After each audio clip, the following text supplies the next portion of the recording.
Hello, humans. What's up, everybody? This is Just Brand, and today is show number 4 of the 10 episodes that I'm doing on real estate. And today we're talking about the BRRRR strategy. And what I mean by BRRRR is BRRRR. So 4 R's. The B stands for buy, then rehab, rent, refinance, and then repeat. So the way I like to describe it is it's pretty much the same concept as you would look at a flip, but you're keeping it as a rental property. So a buy and hold investment. So it's a little bit of a mixture of both. So meaning, you buy it outright first, like you would a flip, and you would treat it like a flip. You buy it way under market value, and you rehab it, you increase the value in it. You rent it out to a tenant. Then in a year or so, you refinance to get your money back out, almost like you sold the property. But you always got to make sure you get a loan that's loan to value and not loan to cost. Otherwise, you're gonna get a loan on the amount that you bought the property for in the beginning, which would be a really small number, obviously. So let's just briefly go over it. But first, I want to take a drink of water, and I want to turn the song that is actually playing up in the background, just so I can promote the song. It's actually a song that's about 2 to 3 minutes describing broadly how to do the BRRRR strategy. So if you don't have the time for this whole video on what I'm about to go over, then check out the little 3-minute video on the concept of refinancing and flipping. It's just one little rap song. So here goes while I take my drink of water.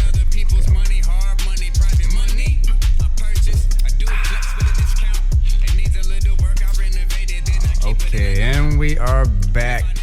So I hope you guys like that little snippet of what you could have actually hear when I turned it up.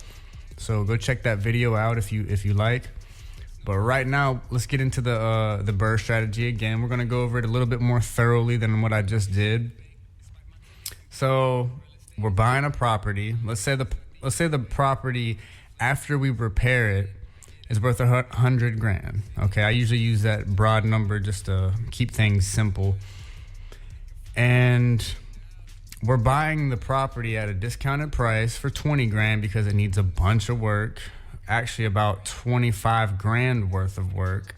So all in will be, if you do the math, $20,000 plus $25,000, that's $45,000 plus closing costs and all that stuff. Let's just round it off to about $50,000. So there's room to make about $50,000 profit, after it's all said and done, for the after repair value. So, but in the BRRRR strategy at this point, we would fix it up after we've bought it for the discounted price, and then we'd rent it out. So we get a tenant in there. We already own the property outright. We could keep it right now and just get 100% profit. But what we want to do when we utilize the BRRRR strategy is pretty much getting our money back out. Yes, we're going to have a long-term loan, which is probably a 30-year fixed rate. But it's worth it because you're being able to access this money and then do it again. Take that loan money and put it into another property. And that's the key of the BRRRR strategy and the reason for it. If you got all that money to do that and just flip the property, make one flip type of profit, then yeah, go for it. But there's actually a lot of cons to flipping. And you just, it's very temporary. You're in and out of a project. You have a buy and hold with the BRRRR property. You're actually cash flowing too every month. So you're still getting profit every month by the loan pay down from the principal and the interest from the tenants, while still being able to take all your money and pretty much utilize it like a flip. It's really cool idea. But key is when you refinance, make sure this is a refinance that's gonna be a loan to value, not loan to cost, like I just said.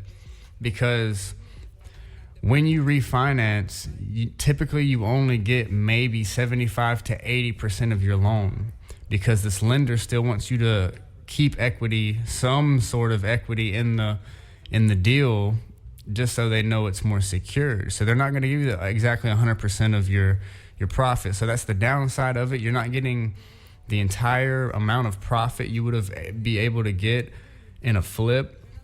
But then again, that's not true, because at the end of the day, a flip, there's a bunch of taxes involved in that anyway. And that's actually what we'll go over in show number 6.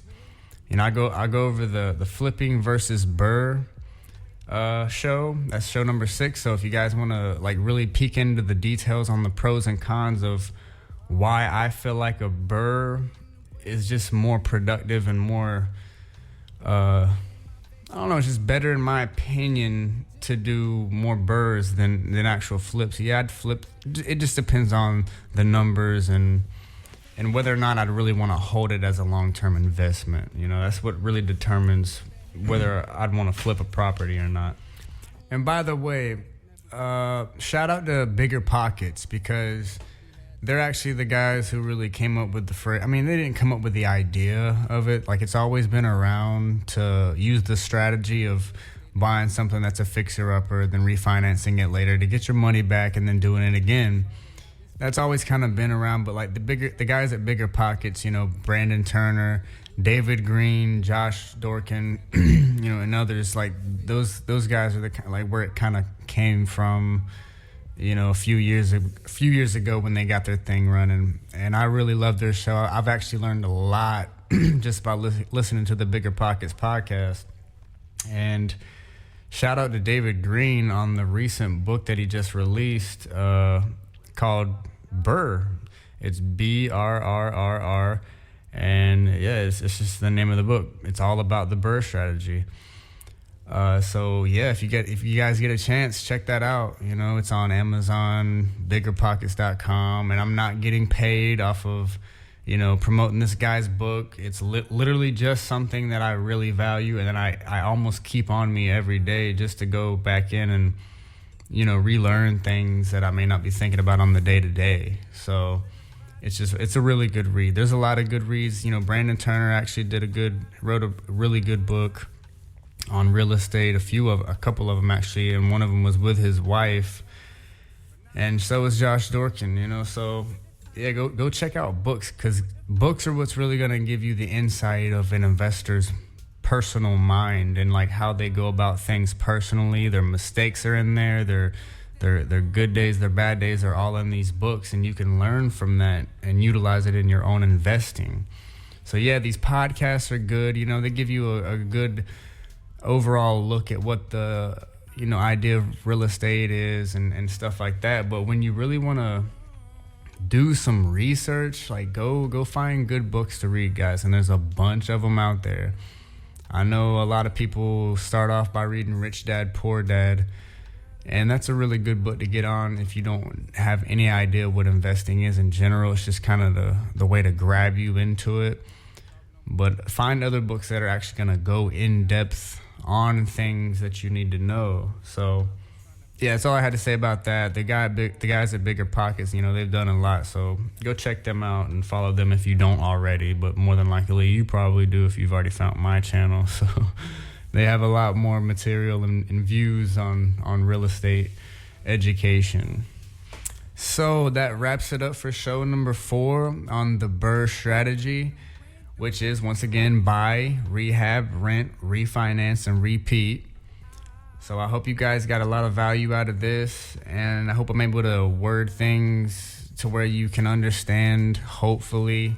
If not, like I said in all the videos, go check out my music. You may not like hearing me talk about, you know, financial things, but hey, you may like my music. You know, I like to talk more about life and how money isn't everything, but how money also helps you spend time with the ones you love and help you have your time freedom eventually. You know, like my idea of happiness isn't working in a job for another person for the rest of my life, you know. And you know, no hate on the jobs either, because I also do something I love. I'm a CNC operator. I love creating things, and yeah, I mean, it's just something to do also, if you do love your job, but if you don't, this is a great way to actually get out of it and be financially free. And shout out to all the parents there, who want to spend more time with their kids. Like, I'm a father to my, at the moment, 4-year-old girl, and I just want to be with her all the time and not have to be required to be somewhere while her mother is in the military, having to be, another place. It's just my personal situation. But yeah, real estate, I feel like it's for anybody who's willing to learn and put in the work. It's not easy. So that's one thing you have to remember. It is not easy. There's no easy button. Nobody's going to do this for you. You really got to hold yourself accountable, which is almost what I'm doing with these videos, is holding myself accountable. Like, I'm going to be updating you guys on all my real estate projects, all my stock stuff, all my investments, just to help you guys along, help you guys know what I've done wrong and what I've done right. So just stay with me. Please like and subscribe to my channel. And I want to dramatically fade the music in right now for the outro. And I don't think I like this place. Way too much pain. I think I'm going insane.